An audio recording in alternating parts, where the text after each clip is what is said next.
اللہم من احییتہ منا فاحیہ علی الاسلام ومن توفیتہ منا فتوفہ علی الایمان آمین آمین۔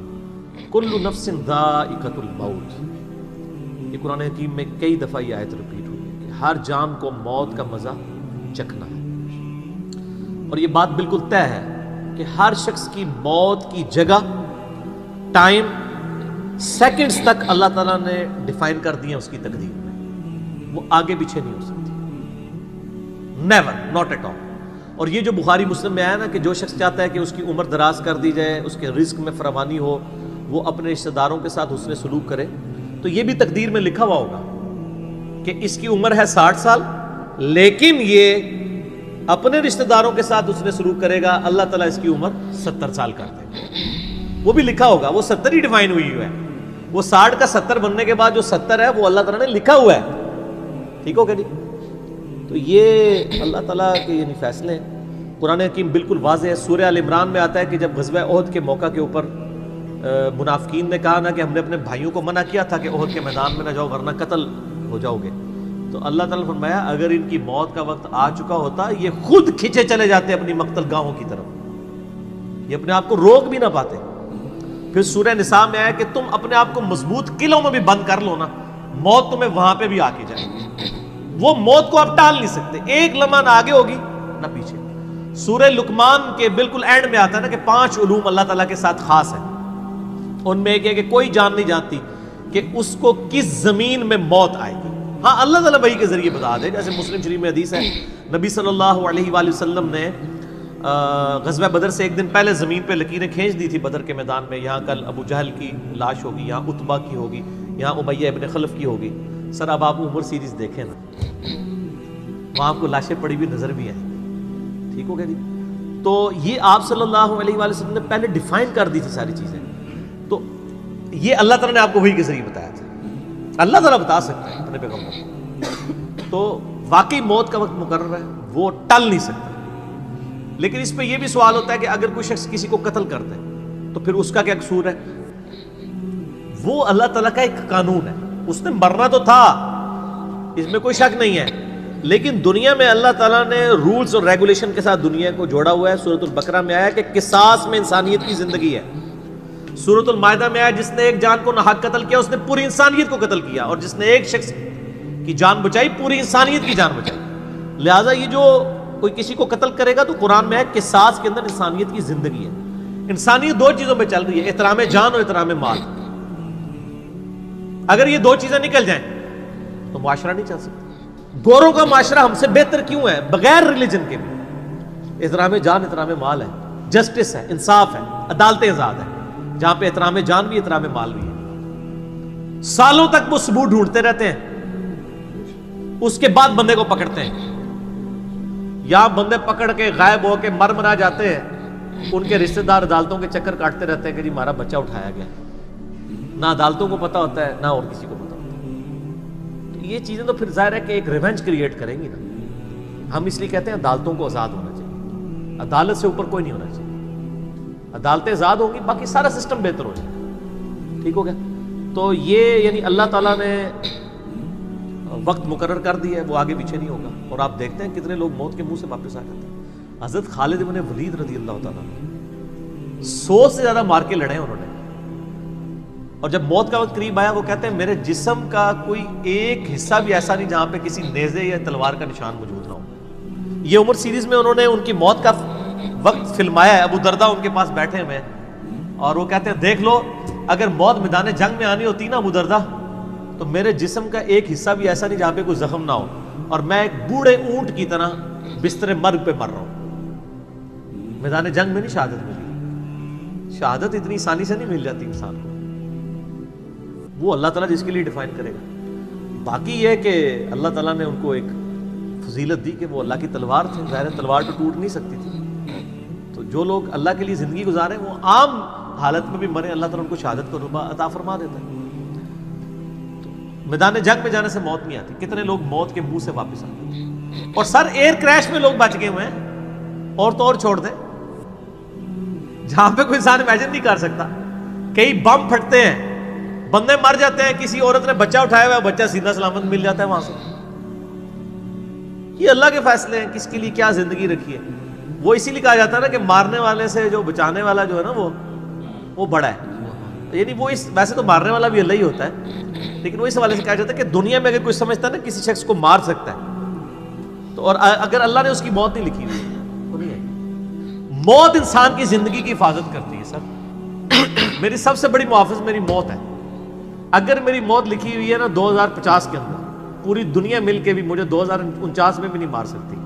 آج 2018 میں تو تصور بھی نہیں. اور اگر میری زندگی لکھی ہوئی ہے 2018 میں ختم ہونی، چاہے وہ ایئر کریش کے اندر ہو، چاہے وہ ہارٹ فیٹ کے ذریعے ہو، چاہے وہ گردوں کے فیلئر کے ذریعے ہو، چاہے برین ہیمریج کے ذریعے ہو، کسی بھی ذریعے سے ہو، تو کوئی اسے بڑھا نہیں سکتا.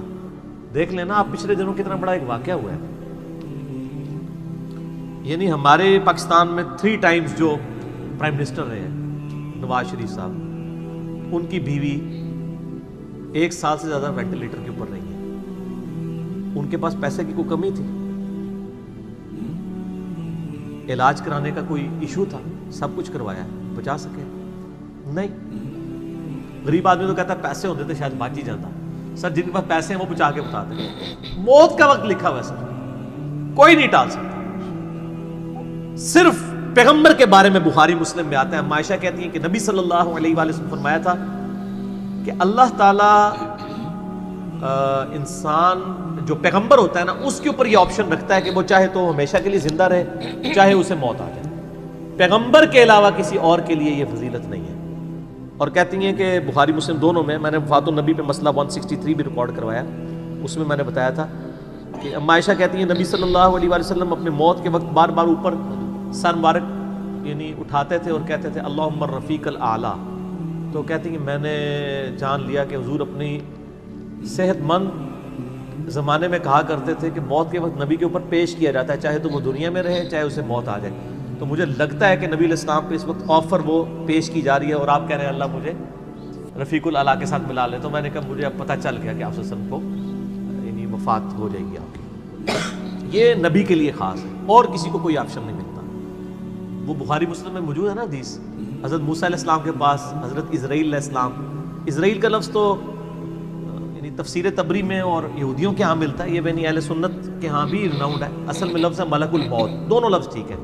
ملک الموت علیہ السلام حضرت موسیٰ علیہ السلام کے پاس گئے، انہوں نے آگے سے تھپڑ مار دیا، ان کی آنکھ نکل گئی، انسانی شکل میں آئے تھے. تو وہ اللہ تعالیٰ کے پاس شکایت لے کے گئے کہ تو مجھے اس شخص کے پاس بھیج رہا ہے کہ جو مرنا نہیں چاہتا. اللہ تعالیٰ نے فرمایا اس کو جا کے کہو کہ تم جو ہے وہ بیل کی پشت کے اوپر ہاتھ رکھو، تمہارے ہاتھ کے نیچے جتنے بال آ جائیں گے نا اتنے سال بھی زندگی تمہاری اور بڑھا دی جائے، سینکڑوں سال. تو حضرت موسیٰ نے کہا اس کے بعد ان کا اس کے بعد موت، کل نفس ذائقۃ الموت، موت تو سب کو آنی ہے، ایک ہی ہے جسے موت نہیں آنی. یا حی یا قیوم برحمتک استغیث، اے خود سے زندہ اور ہر چیز کو تھامنے والے، باقی وہ سب کو موت آنی ہے. تو انہوں نے کہا پھر بعد میں آنی ہے تو ابھی کیوں نہیں؟ موت نہیں کوئی ٹال سکتا سر، ورنہ پیغمبروں کے لیے ٹل جاتی. وہ پیغمبروں کو جو آفر بھی لگائی گئی ہے وہ یہ نہیں ہے کہ ہمیشہ زندہ رہیں گے، نہیں، قیامت تک، قیامت میں تو سب کو موت آ ہی جانی ہے. ٹھیک ہے. اور پھر ایک وہ وقت بھی ہوگا جب اللہ تعالیٰ پوچھے گا لمن الملک اليوم، تو کوئی جواب دینے والا نہیں ہوگا، سب کو موت آ چکی ہوگی، سارے فرشتے، جنات، انسان، مخلوقات. اللہ خود ہی جواب دے گا للہ الواحد القہار، سورہ المومن میں آتا ہے. آج کے دن اس واحد قہار کی حکومت ہے. پھر اللہ تعالیٰ پوچھے گا کہاں ہے آج وہ جابر حکمران، بڑے بڑے بادشاہ کدھر ہیں؟ تو اللہ کے لیے کوئی مسئلہ ہے کسی کو یعنی پلک جھپکنے میں مسل دینا؟ تو موت اللہ تعالیٰ نے ڈیفائن کی. اور موت کیا، آپ کو جو تکلیفیں پہنچتی ہیں سر وہ بھی ڈیفائن ہے. قرآن میں وَلَنَبْلُوَنَّكُمْ بِشَيْءٍ مِّنَ الْخَوْفِ وَالْجُوعِ وَالنَّقْصِ مِّنَ الْأَمْوَالِ وَالْأَنفُسِ وَالثَّمَرَاتِ، ہم ضرور تمہیں آزمائیں گے تھوڑے سے خوف سے، بھوک سے، جان اور مال میں نقصان سے، پھر چیک کریں گے کون ہے صبر کرنے والا. اور جو صبر کرنے والا ہے اذا اصابتهم مصیبت قالوا انا للہ وانا الیہ راجعون.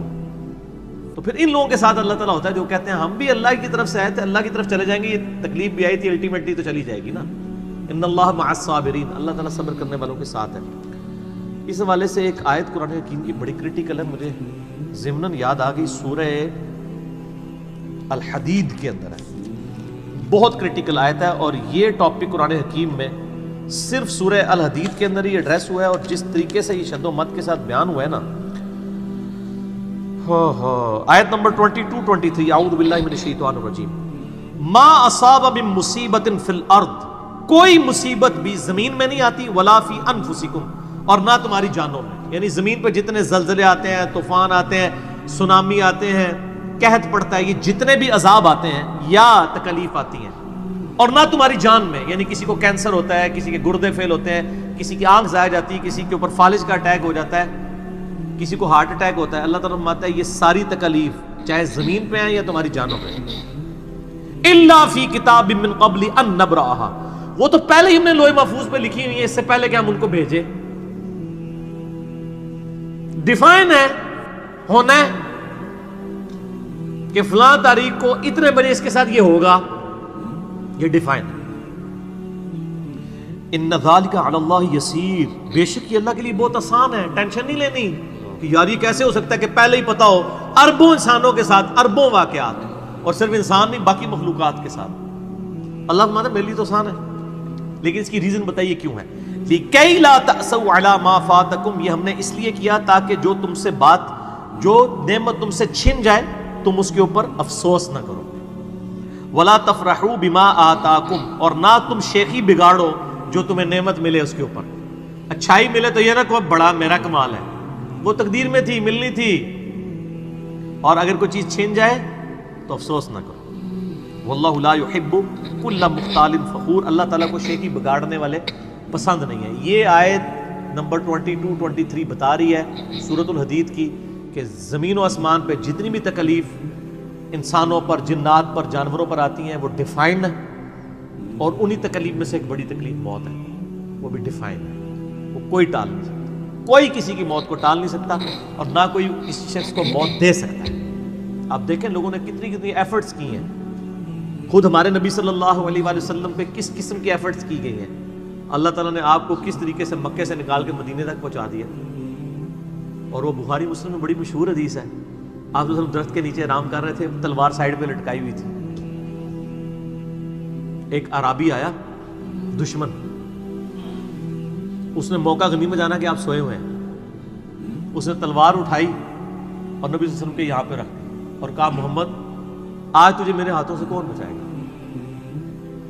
تو نبی صلی اللہ علیہ وسلم نے کوئی کانفیڈنس لوز نہیں کیا، ان کو پتا تھا والذی ارسل رسولہ بالہدی ودین الحق لیظہرہ علی الدین کلہ، اللہ نے اپنے نبی کے پیچھے اللہ ہے، ان کا اللہ بچائے گا، اللہ جب سنا اس کے ہاتھ کانپنے شروع ہو گئے، اس کے ہاتھ سے تلوار ہی گر گئی، نبی علیہ السلام نے وہ تلوار اٹھائی اور کہا اب تجھے میرے ہاتھوں سے کون بچائے گا؟ یہ بخاری مسلم دونوں میں یہ واقعہ، اس نے کہا آپ تو معاف فرمانے والے ہیں، درگزر فرمانے والے ہیں، تو یعنی آپ کے وہ حسن اخلاق سے پھر متاثر ہوا، مسلمان ہو گیا۔ مسئلہ یہ ہے کہ یہ کانفیڈنس آپ کو ہونا چاہیے۔ بخاری مسلم میں حدیث ہے کہ غزوہ حنین کے موقع پر کچھ صحابہ کی زبان سے نکل گیا کہ بدر میں تو 313 تھے، غالب آ گئے تھے، آج تو ہم 12,000 ہیں، کافر تو بڑے تھوڑے ہیں، اور یہ ذکر سورۃ الانفال میں آیا غزوہ حنین کا، یہ فتح مکہ کے بعد بھی ہوئی تھی یہ جنگ، مشرکین عرب سے آخری جنگ قبیلہ حوازن کے خلاف۔ اللہ کا ماتا جب تم نے یہ جملہ بولا نا پھر تمہیں بھاگنے کی جگہ نہیں ملتی تھی، حوازن کے لوگوں نے جب تیر چلائے تو 12,000 میں سے صرف 80 بندے نبی علیہ السلام کے ساتھ رہ گئے، باقی سب بھاگ گئے۔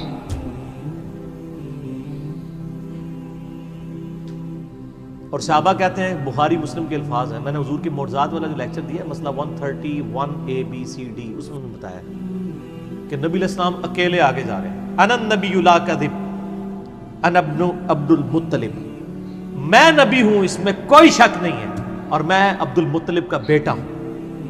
یہ رڈز پڑھتے ہوئے آپ صلی اللہ علیہ وسلم اکیلے آگے جا رہے ہیں، اور آپ صلی اللہ علیہ وسلم نے زمین سے یوں مٹھی بھری کنکریوں کی اور یوں کافروں کی طرف، اور فرمایا چہرے مسخ ہو جائیں، آنکھیں اندھی ہو جائیں، اور سب کی ہو گئی، مسلمانوں کو فتح ہو گئی، اور اسی کا ذکر ہے وما رمیت اذ رمیت ولکن اللہ رمی، اے نبی جو آپ نے کنکریاں پھینکی تھی وہ آپ نے نہیں پھینکی تھی، وہ اللہ نے پھینکی تھی، یعنی اللہ کا پیچھے ڈیوائن ڈیسیژن تھا۔ تو کافروں کے خلاف فتح ہو گئی مسلم، یعنی نبی علیہ السلام کا کانفیڈنس لیول یہ تھا کہ اکیلے جا رہے ہیں، یہ نہیں دیکھ رہے کہ ہزاروں لوگ میرا ساتھ چھوڑ گئے ہیں، اکیلے فرنٹ سے لیڈ کر رہے ہیں. تو جن لوگوں کو یعنی اللہ پر یقین ہوتا ہے نا، ان کی یہی حالت ہوتی ہے، اور یہی صحابہ کرام کا یعنی یقین کامل تھا. اس لیے آپ دیکھیں نا، آپ عمر سیریز میں دیکھیں گے حضرت خالد ابن ولید جنگ یمامہ میں جب مسلمانوں کو شکست ہونے لگتی ہے اکیلے آگے جاتے ہیں. جنگ یرموک میں بھی ایسے ہی کرتے ہیں. تو جن کو اعتماد ہوتا ہے نا وہ پھر فرنٹ سے لیڈ کرتے ہیں کہ موت ٹال نہیں سکتی.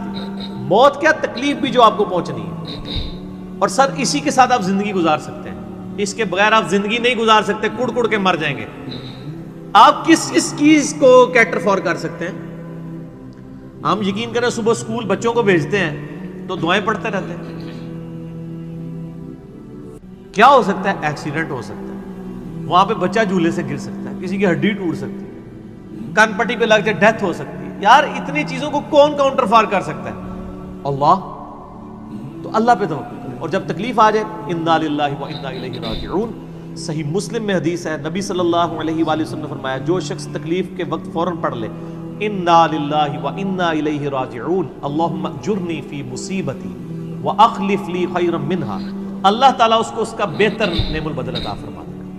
میرے یوٹیوب پہ کلپ بھی ہے اس دعا کے اوپر، مصیبت اور پریشانی کے حوالے سے یعنی بہتری کے لیے دعا، یہ کر کے لکھیں تو آپ کو کھل جائے گا. یہ آپ کو مشکات میں کتاب الجنائز چیپٹر میں پہلی جلد میں دعا مل جائے گی صحیح مسلم کے حوالے سے. ام سلمہ کہتی ہیں کہ جب میرا خامن فوت ہوا تو میں نے یہ فوراً دعا پڑھ لی، انا للہ و انا الیہ راجعون. ہم بھی اللہ کی طرف سے ہیں، اس کی طرف لوٹ کے جانے والے ہیں. اللہم اجرنی فی مصیبتی، اے اللہ مجھے اس مصیبت میں بہتر اجر عطا فرما، واخلف لی خیرا منہا، اور مجھے اس سے بہتر بدلہ عطا فرما دے. کہتی میں دل میں سوچ رہی تھی کہ اس سے بہتر مجھے خامد کیسے مل سکتا ہے؟ ابو سلمہ سے بہتر تو انسان حضور کے صحابہ میں بھی کوئی نہیں ہے. عدت گزاری تو نبی علیہ السلام نے رشتے کا پیغام بھیج دیا، ام المومنین بن گئی. اور ہماری وہ ماں ہے جو سب سے آخر میں فوت ہوئی ہیں، واقعہ کربلا کے بھی بعد فوت ہوئی ہیں ام سلمہ. واقعہ کربلا ان کی زندگی میں ہوا ہے، ام سلمہ رضی اللہ تعالی عنہ. تو یہ دعا یاد کریں، انا للہ و انا الیہ راجعون. اتنا حصہ تو قرآن میں ہے، باقی صحیح مسلم میں اللہم اجرنی، اللہم اجرنی، یہ جھٹکے سے پڑھنا ہے. اللہم اجرنی فی مصیبتی واخلف لی خیرا منہا. تو باقی ہم تو دعائیں کر سکتے ہیں، باقی صبح شام کے اذکار ہیں، اللہ کی طرف رجوع لائیں. وہ اتنی چیزوں کی حفاظت کرنے والا ہے. باقی سب سے بڑی تو حفاظت یہ ہے جو سورہ غافر میں، سورہ المومن میں آیا کہ اصل میں کامیاب وہ ہوا جو دوزخ کی آگ سے بچا لیا گیا. سر دنیا میں آپ کو کوئی کتنا عذاب دے لے گا، الٹیمیٹلی تو موت آ کے آپ کو آزاد کر دے گی. جب فرعون کے دربار میں وہ جو جادوگروں نے کلمہ پڑھ لیا تھا تو اس نے کہا تم نے میری اجازت کے بغیر پڑھ لیا، میں تمہیں تمہارے مخالف سمت کے ہاتھ پاؤں کٹوا کے تمہیں سولی پہ چڑھا دوں گا. تو انہوں نے کیا کہا تھا؟ انہوں نے کہا تو جو کچھ دے گا دنیا کی زندگی میں عذاب دے سکتا ہے نا، کوئی شخص کسی کے مرنے کے بعد تو اسے عذاب نہیں دے سکتا نا. وہ لاش تو وہ لاش ہی پڑی ہے نا، اصل چیز تو روح تھی نا. تو تیرا اختیار تو دنیا کی زندگی تک ہے. تو یہ کانفیڈنس لیول ہونا چاہیے کہ کوئی کسی شخص کو کتنی تکلیف دے لے گا، موت تو پھر بہرحال تکلیف سے آزادی کا ذریعہ بن جائے گی. اگر پھر اللہ کی مرضی کی زندگی گزاری ہے تو آزادی کا ذریعہ ہے. ورنہ اب تو کہتے ہیں کہ مر جائیں گے، مر کے بھی نہ چین پائے تو کدھر جائیں گے. تو سر یہ لوگ تو کہہ دیتے ہیں نا مر گئی تو جان چھٹی، نہ، مرنے تو بعد جان پھڑی گئی. چھٹی اس کی جس نے دنیا اللہ کی مرضی کی گزاری، جس نے دنیا اپنی مرضی کی گزاری تو اس کی جان تو پھر مرنے کے بعد اور پھنس گئی. ٹھیک ہو گیا جی. تو موت کا وقت مقرر ہے، کوئی نہیں ٹال سکتا.